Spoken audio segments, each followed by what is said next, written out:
ஃப்ரெண்ட்ஹுட்ஸ் மக்களுக்கு வணக்கம். இன்னைக்கு நம்மளோட ஷோல நம்ம யாரை பத்தி பேச போறோம் அப்படின்னா, ஒரு இன்ஸ்டா பிரபலம் அண்ட் யூடியூப் பிரபலம் சொல்லலாம். சோ அவங்கள பத்தி சொல்லும் போதே வந்துட்டு எல்லாரும் ஒரு அருவருப்பான வார்த்தைகள்ல கண்டிப்பா திட்டுவீங்க அவங்கள. சோ நிறைய பேர் அப்படியெல்லாம் அவங்களுக்கு கமெண்ட்ஸ் பண்ணுவாங்க.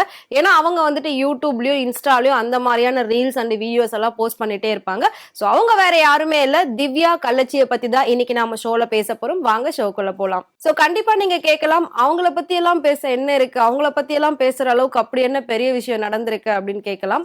சோ என்ன அப்படின்னா, உங்க எல்லாருக்குமே திவ்யா கள்ளச்சியை ரொம்பவே நல்லா தெரிஞ்சிருக்கும். யூடியூப திறந்தாலே பாத்தீங்கன்னா மேக்சிமம் அவங்க வீடியோஸ் தான் வரும். அது மட்டும் இல்லாம இன்ஸ்டால அவங்க பண்ற ரீல்ஸ் எல்லாம் பாக்குறதுக்கு கண்ணுக்கு வந்து கொள்ளாது அப்படி இருக்கும். அந்த மாதிரியான காட்சிகளை வச்சுதான் அவங்க வந்து ரீல்ஸ் எல்லாம் பண்ணுவாங்க. இதெல்லாம் வந்துட்டு அவங்க பிரபலம் ஆகணும்னு நினைச்சு ஆரம்பத்துல பண்ண சின்ன சின்ன விஷயங்கள் அது வந்து பிரபலம் ஆக ஆரம்பிச்சதுக்கு அப்புறமா இப்ப அதையே ஃபுல் டைம் ஒர்க்கா வச்சு பண்ணிக்கிட்டு இருக்காங்க. சோ அதுலயே பாத்தீங்கன்னா அவங்க வேரியேஷன்ஸ் காட்டணும் அப்படின்னு சொல்லிட்டு ரியல் லைஃபானே தெரியல அந்த அளவுக்கு பாத்தீங்கன்னா மாத்தி மாத்தி கல்யாணம் பண்றதும், அதுக்கப்புறம் அது வந்து ஷார்ட் பிலிம்னு சொல்றதும், திடீர்னு ஒரு ஹஸ்பண்ட் கூட வந்து நிக்கிறதும், இந்த மாதிரியான நிறைய சேட்டைகள்லாம் வந்து திவ்யா கள்ளச்சி பண்ணிட்டே இருந்திருக்காங்க. சோ கண்டிப்பா நீங்க எல்லாருமே அதை பார்த்திருப்பீங்க. நிறைய பேர் வந்துட்டு கமெண்ட்ஸ்ல அவங்களை கழுவி எல்லாம் ஊத்தி இருப்பீங்க. கண்டிப்பா நானுமே அதை பார்த்திருக்கேன். சோ இப்போ அவங்கள பத்தி நம்ம என்ன பேச போறோம் அப்படின்னு பாத்தீங்கன்னா, கொஞ்ச நாளாவே அவங்க வந்துட்டு இந்த மாதிரி எல்லாரும் என்டர்டைன்மெண்ட் பண்றதுக்கு தான் வீடியோஸ் போட்டுட்டு இருக்காங்க. அவங்க காமெடியனா மாறி நம்ம எல்லாரும் சிரிக்க வச்சுக்கிட்டு இருக்காங்க அப்படின்னு தான் நம்ம வந்து நினைச்சுக்கிட்டு இருக்கோம். ஆனா இது எல்லாத்தையும் தாண்டி அவங்க பின்னாடி ஒரு கிரிமினலான வேலைகளும் பார்த்துக்கிட்டு இருக்காங்க அப்படின்றது பல பேருக்கு தெரியாது. அவங்கள ஒரு என்டர்டைனர் நினைச்சுதான் எல்லாருமே நம்ம பார்த்துட்டு இருக்கோம். சோ அவங்க வந்து ஒரு என்டர்டைனர் கிடையாது. என்டர்டைனர்ன்ற பேர்ல மறைமுகமா மோசடிகள் பண்ணிக்கிட்டு இருக்காங்க. இப்போ அவங்க அதுல கையும் களவுமா மாட்டிக்கிட்டு இருக்காங்க. ஆல்ரெடி நீங்க நிறைய வீடியோஸ் அவங்களோட ரிலீஸ் ஆனது பார்த்திருப்பீங்க. அது மட்டும் இல்லாம அவங்களோட ஆடியோ லீக்ஸ் எல்லாம் வந்து கேட்டிருப்பீங்கன்னு நினைக்கிறேன்.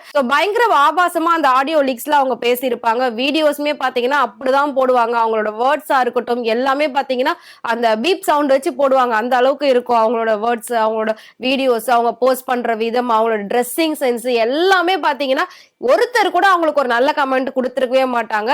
பட் திட்டியே விமர்சனத்துக்கு ஆளாகி அவங்க வந்து இன்னைக்கு ஃபேமஸ் ஆயிருக்காங்க அப்படின்னு சொல்லலாம். சோ அவங்க என்ன கிரிமினல் வேலை பண்ணிருக்காங்க அப்படின்னு பாத்தீங்கன்னா, ஒரு ஆட்சன்ஸ் மூலமா பல பேர்கிட்ட இருந்து பணம் பறிக்கிற மோசடியில இப்ப அவங்க ஈடுபட்டிருக்காங்க. அதாவது திவ்யா கள்ளச்சி அப்படிங்கிறவங்க அவங்க தனி ஒரு ஆள் கிடையாது. அவங்களுக்கு பின்னாடி ஒரு டீமே வச்சிட்டு இருக்காங்க. சோ நிறைய ஆண்களை சேர்த்து வச்சுட்டு அவங்க மூலமா அவங்க நிறைய பண மோசடிகள்லயும் ஈடுபட்டுக்கிட்டு இருக்காங்க. அவங்களே நிறைய வீடியோஸ்ல சொல்லியிருப்பாங்க, என்கிட்ட இவ்வளவு நகைகள் இருக்கு, இவ்வளவு பணங்கள் இருக்கு, என்ன கல்யாணம் பண்ணிக்கிறவங்களுக்கு தான் அது எல்லாமே, யார் என்ன கல்யாணம் பண்ணிக்கிறீங்க அந்த மாதிரி எல்லாம் வந்துட்டு அவங்க வீடியோஸ் எல்லாம் போட்டு சொல்லியிருப்பாங்க. கண்டிப்பா நீங்க அதெல்லாம் பார்த்திருப்பீங்க. அது எல்லாமே பாத்தீங்கன்னா அவங்க இல்லீகலா வந்து சம்பாரிச்சிருக்காங்க அப்படின்றது இப்போதான் வந்து ப்ரூஃப் ஆயிருக்கு. சோ நிறைய சோசியல் மீடியால இப்ப அந்த விஷயம் ரொம்பவே வைரலா போய்கிட்டு இருக்கு அப்படின்னு சொல்லலாம். சோ என்ன அப்படின்றத நான் உங்களுக்கு டீடைலா இப்ப சொல்றேன். சோ சித்ரா அப்படிங்கிறவங்க இப்போ அவங்க மேல டிஜிபி ஆபீஸ்ல போயிட்டு ஒரு கம்ப்ளைண்ட் ரைஸ் பண்ணிருக்காங்க. சித்ரா அப்படிங்கிறவங்க யாருன்னு பாத்தீங்கன்னா, மக்கள் பார்வை கல்வி அறக்கட்டளை அப்படிங்கிற ஒரு நோக்கத்தோட, அதாவது குழந்தைகள் எல்லாம் சேவ் பண்ற ஒரு நோக்கத்தோட ஒரு ட்ரஸ்ட் வச்சுக்கிட்டு இருக்காங்க. அந்த ட்ரஸ்ட் மூலமா பல குழந்தைங்களுக்கு அவங்க உதவி பண்ணிக்கிட்டு இருக்காங்க. படிப்புக்கா இருக்கட்டும், தங்குறது, சாப்பாடு, நிறைய விஷயம் வந்து அவங்க ஹெல்ப் பண்ணிட்டு இருக்காங்க குழந்தைங்களுக்கு. சோ மக்கள் பார்வை கல்வி அப்படின்னு வந்து ஒரு யூடியூப் சேனல் கூட அவங்க பேர்ல இருக்கு. சோ அதையுமே அவங்க வந்து நடத்திக்கிட்டு வந்துட்டு இருக்காங்க. சோ இவங்கள பத்தி தெரிஞ்சுக்கிட்ட திவ்யா கள்ளச்சி இவங்களோட போனுக்கு ஒரு ஆட்சென்ஸ் மூலமா பாத்தீங்கன்னா லிங்கை சென்ட் பண்ணி அவங்களோட அக்கௌண்ட்ல இருந்து கிட்டத்தட்ட 2-3 லட்சம் வரைக்கும் பணம் எடுத்திருக்காங்க. சோ இந்த மோசடியை தெரிஞ்சுக்கிட்ட சித்ரா வந்துட்டு பாத்தீங்கன்னா திவ்யாவை போயிட்டு அவங்க இருக்கக்கூடிய ஊரு ஸ்ரீவில்லிபுத்தூர் அங்க போயிட்டு டைரக்டா கேட்டிருக்காங்க.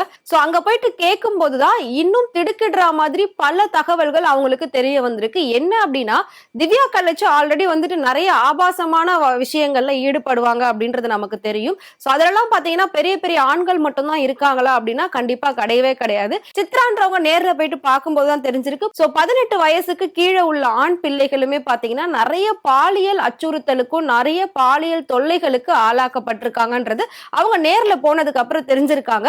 பணத்தை கேட்கறதுக்கு போனவங்க குழந்தைங்க எல்லாம் இந்த அளவுக்கு பாதிக்கப்பட்டிருக்காங்களே அப்படின்னு நினைச்சிட்டு திரும்பவும் வந்து இதை பத்தி என்ன பண்றது, இதுக்கு என்ன ஸ்டெப் எடுக்கிறதுன்னு யோசிச்சுட்டு டிஜிபி ஆபீஸ்ல போயிட்டு டைரக்டா அவங்க மேல கம்ப்ளைண்ட் கொடுத்திருக்காங்க.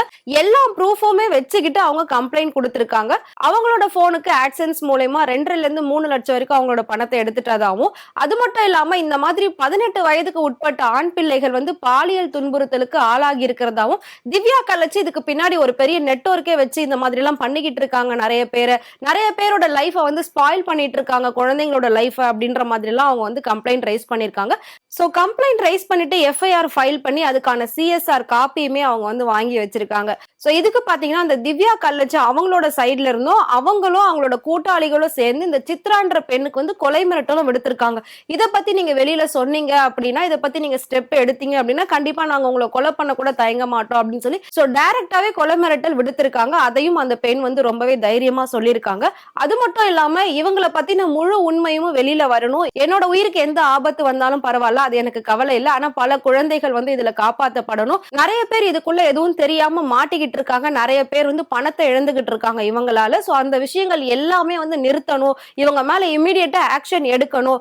இவங்க சம்பந்தப்பட்ட அத்தனை டீடைல்ஸும் நான் வந்து எல்லா சோசியல் மீடியாலயும் போடுறதுக்கு ரெடியா இருக்கேன்.